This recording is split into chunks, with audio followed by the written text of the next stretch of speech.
রমজানে জাকাতগুলো আদায় করে দেওয়া, সওয়াব বেশি বেশি পাওয়া যায়। তো আমরা অনেকে জাকাত দিই না। রাসূল আকরাম সাল্লাল্লাহু আলাইহি ওয়াসাল্লাম বলেন যে জাকাত না দেওয়ার শাস্তি অনেক ভয়ানক, জাকাত না দেওয়ার শাস্তি অনেক কঠিন। আল্লাহ রাসূল যখন মেরাজের রাত্রি আল্লাহ তাআলা রাসূলকে জান্নাত জাহান্নাম দেখাইলেন, আল্লাহ রাসূল সাল্লাল্লাহু আলাইহি ওয়াসাল্লাম জাহান্নামের মধ্যে গিয়ে অনেক শাস্তি দেখেছেন। তো রাসূল আকরাম সাল্লাল্লাহু আলাইহি ওয়াসাল্লাম বলেন, যে ব্যক্তি জাকাত দেয় না, হাসরের ময়দানে আল্লাহ তাআলা তার মালগুলোকে, তার টাকাগুলোকে একটা সাপের শুরুতে করবেন।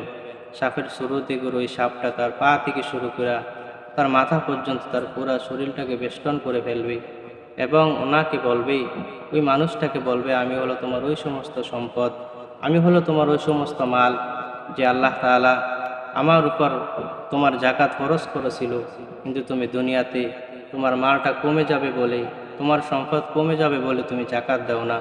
আজকে দেখো ওই মালটাই আমি আজকে সাপ হয়ে তোমাকে আজকে দংশন করতে আসলাম।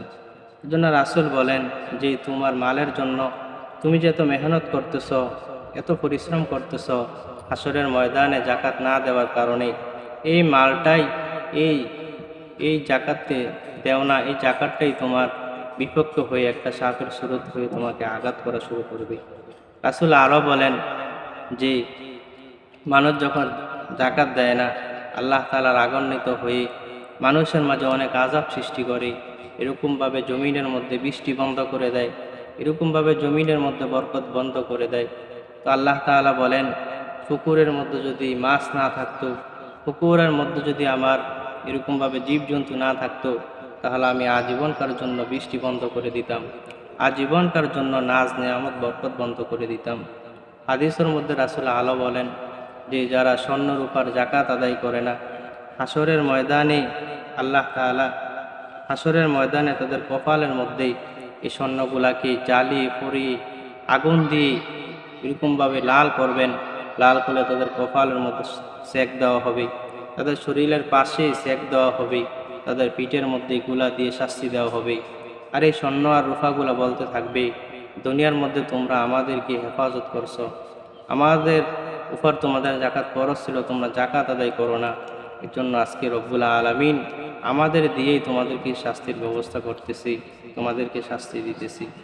এজন্য দুনিয়ার মধ্যেই রব্বুল আলামিন আমাদের যাদের উপর জাকাতকে ফরজ করেছেন, যাদের উপর স্বর্ণকে এরকম জায়গা সম্পদ দান করেছেন, এগুলো আবার রব্বুল আলামিনের নামে দান করা, সদকা করা, যাদের উপর জাকাত ফরজ হয়েছে জাকাতগুলো আদায় করা। রব্বুল আলামিন বলেন, কোনো মানুষ যদি হিসাব করে জাকাত দেয়, আমি রব্বুল আলামিন তার মালের মধ্যেই, তার সম্পদের মধ্যেই বরকত বাড়িয়ে দিব। আমরা তো দেখি যে আমাদের উপর যদি জাকাত ফরজ হয়, আমরা মনে করি আমাদের সম্পদ কমে যায়, আমাদের টাকা কমে যায়। না, এরকম নয়। রাসূল আকরাম সাল্লাল্লাহু আলাইহি ওয়াসাল্লাম বলেন যে জাকাত দিলে তোমার মাল বাড়ে, জাকাত দিলে তোমার সম্পদ বাড়ে, জাকাত দিলেই রব্বুল আলামিন তোমার এগুলার মধ্যে বরকত বাড়িয়ে দেয়।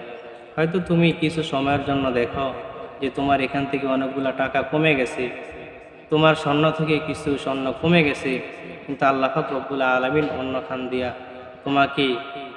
খান দিয়ে অনেক বরকত বাড়িয়ে দিতেছে, অন্য খান দিয়ে তোমার জমি বাড়িয়ে দিতেছে, তোমার অন্য খান দিয়ে খানার ব্যবস্থা করে দিতেছে। আল্লাহ পাক রব্বুল আলামিন তোমার সব দিক দিয়ে বরকত বাড়িয়ে দিতেছে।